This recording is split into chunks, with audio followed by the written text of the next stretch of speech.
Chapter 39 The Lord continues. When do mountain goats give birth? When do mountain goats and deer give birth? Have you been there when their young are born? How long are they pregnant before they deliver? Soon their young grow strong and then live to be on their own. Who set wild donkeys free? I alone help them survive in salty desert sand. They stay far from crowded cities and refuse to be tamed. Instead, they roam the hills searching for pasture land. Would a wild ox agree to live in your barn and labor for you? Could you force him to plow or to drag a heavy log to smooth out the soil? Can you depend on him to use his great strength and do your heavy work? Can you trust him to harvest your grain or take it to your barn from the threshing place? An ostrich proudly flaps her wings. An ostrich proudly flaps her wings, but not because she loves her young. She abandons her eggs and lets the dusty ground keep them warm, and she doesn't seem to worry that the feet of an animal could crush them all. She treats her eggs as though they were not her own, unconcerned that her work might be for nothing. I myself made her foolish and without common sense, but once she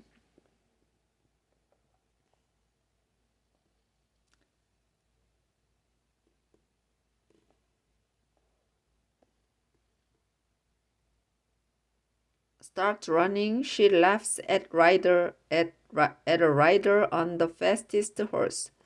Did you give horses their strength and the flowing hair along their necks?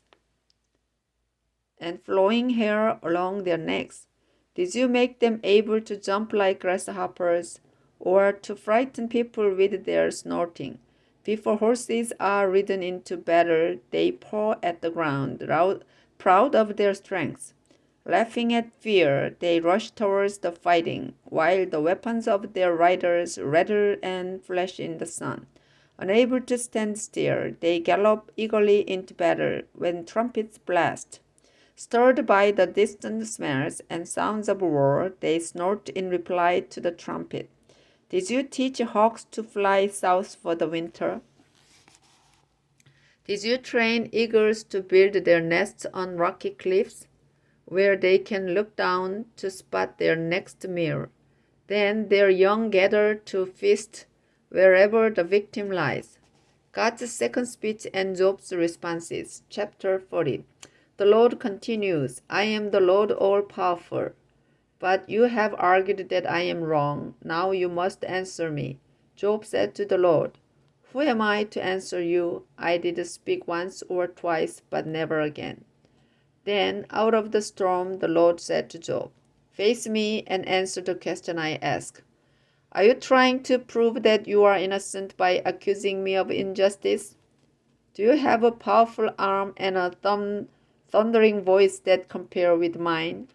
If so, then surround yourself with glory and majesty. Show your furious anger.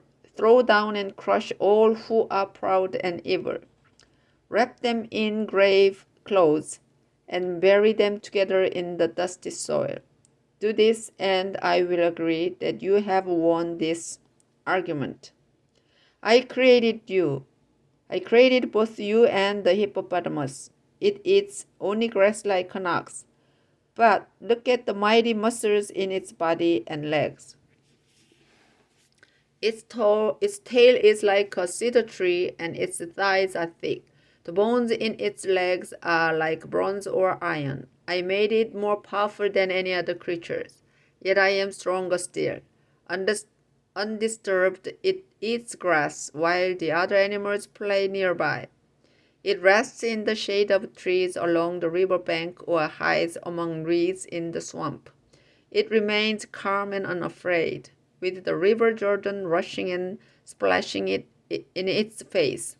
There is no way to capture a hippopotamus, not even by hooking its nose or blinding its eyes. Chapter 41.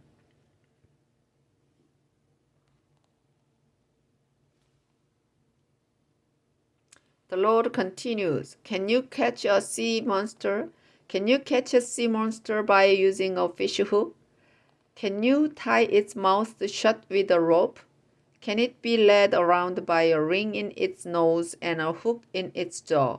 Will it beg for mercy? Will it surrender as a slave for life? Can it be tied by the leg like a pet bird for little girls? Is it ever chopped up and its pieces bargained for in the fish market? Can it be killed with harpoons or spears? Wrestle with it just once, that will be the end. Merely a glimpse of this monster makes all courage melt. And if it is too fierce for anyone to attack, who would dare oppose me? I am in command of the world, and in that too no one. What powerful legs, what a stout body this monster possesses. Who could strip off its armor or bring it under control with a harness? Who would try to open its jaws, full of fearsome teeth?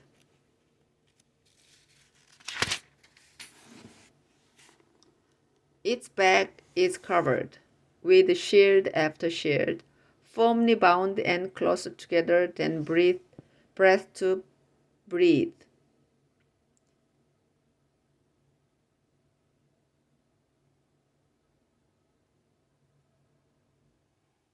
When this monster sneezes, lightning flashes and its eyes glow like the dawn. Sparks and fiery flames explode from its mouth, and smoke spews from its nose like steam from a boiling pot, while its blazing breath scorches everything in sight. Its neck is so tremendous that everyone trembles. The weakest parts of its body are harder than iron, and its heart is stone.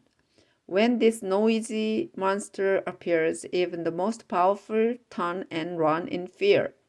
No sword or spear can harm it, and weapons of bronze or iron are as useless as straw of rotten wood.